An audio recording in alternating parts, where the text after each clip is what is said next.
गुप्त नवरात्रि में 10 महाविद्याओं की पूजा की जाती है। 10 महाविद्याओं में काली प्रथम है। महाभागवत के अनुसार महाकाली ही मुख्य हैं और उन्हीं के उग्र और सौम्य दो रूपों में अनेक रूप धारण करने वाली 10 महाविद्याएं हैं। विद्यापति भगवान शिव की शक्तियां ये महाविद्याएं अनंत सिद्धियां प्रदान करने में समर्थ हैं। दार्शनिक दृष्टि से भी काल तत्व की प्रधानता सर्वोपरि है। इसीलिए महाकाली या काली ही समस्त विद्याओं की आदि हैं, अर्थात उनकी विद्यामय विभूतियां ही महाविद्याएं हैं। ऐसा लगता है कि महाकाल की प्रियतमा काली ही अपने दक्षिण और वाम रूपों में 10 महाविद्याओं के नाम से विख्यात हुईं। बृहन्नील तंत्र में कहा गया है कि रक्त और कृष्ण भेद से काली ही दो रूपों में अधिष्ठित हैं। कृष्णा का नाम दक्षिणा और रक्तवर्णा का नाम सुंदरी है। कालिका पुराण में एक कथा आती है कि एक बार हिमालय पर अवस्थित मतंग मुनि के आश्रम में जाकर देवताओं ने महामाया की स्तुति की।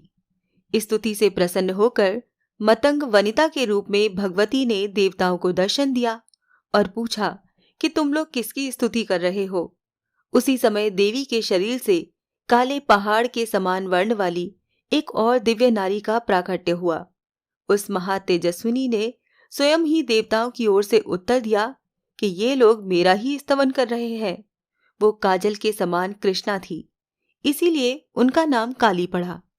दुर्गा सप्तशती के अनुसार एक बार शुंभ निशुंभ के अत्याचार से व्यथित होकर देवताओं ने हिमालय पर जाकर देवी सूक्त से देवी की स्तुति की। तब गौरी की देह से कौशिकी का प्राकट्य हुआ। कौशिकी के अलग होते ही अम्बा पार्वती का स्वरूप कृष्ण हो गया, जो काली नाम से विख्यात हुई। काली को नील रूपा होने के कारण तारा भी कहते हैं। नारद पांचरात्र के अनुसार एक बार काली के मन में आया कि वो पुनः गौरी हो जाएं। ये सोचकर वो अंतर्ध्यान हो गईं। शिवजी ने नारद जी से उनका पता पूछा। नारद जी ने उनसे सुमेरु के उत्तर में देवी के प्रत्यक्ष उपस्थित होने की बात कही। शिवजी की प्रेरणा से नारद जी वहां गए। उन्होंने देवी से शिवजी के साथ विवाह का प्रस्ताव रखा। प्रस्ताव सुनकर देवी क्रुद्ध हो गईं और उनकी देह से एक अन्य षोडशी विग्रह प्रकट हुआ और उससे छाया विग्रह त्रिपुर भैरवी प्रकट हुई। काली की उपासना में अलग अलग भेद हैं। प्राय 2 रूपों में इनकी उपासना का प्रचलन है।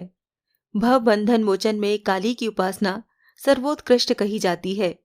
शक्ति साधना के 2 पीठों में काली की उपासना श्याम पीठ पर करने योग्य है।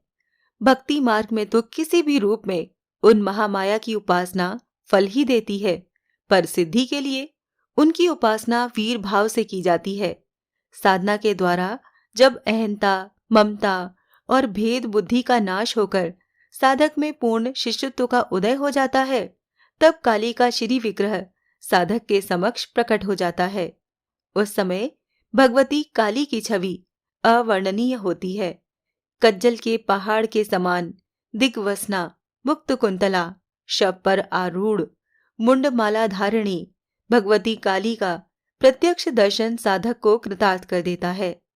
तांत्रिक मार्ग में यद्यपि काली की उपासना दीक्षागम्य है, तथापि अन्य शरणागति के द्वारा उनकी कृपा किसी को भी प्राप्त हो सकती है। मूर्ति, मंत्र अथवा गुरु द्वारा किसी भी आधार पर भक्ति भाव से मंत्र जप, पूजा, होम करने से माँ भगवती काली प्रसन्न हो जाती हैं। उनकी प्रसन्नता से साधक को सहज ही संपूर्ण मनोकामनाओं की प्राप्ति हो जाती है।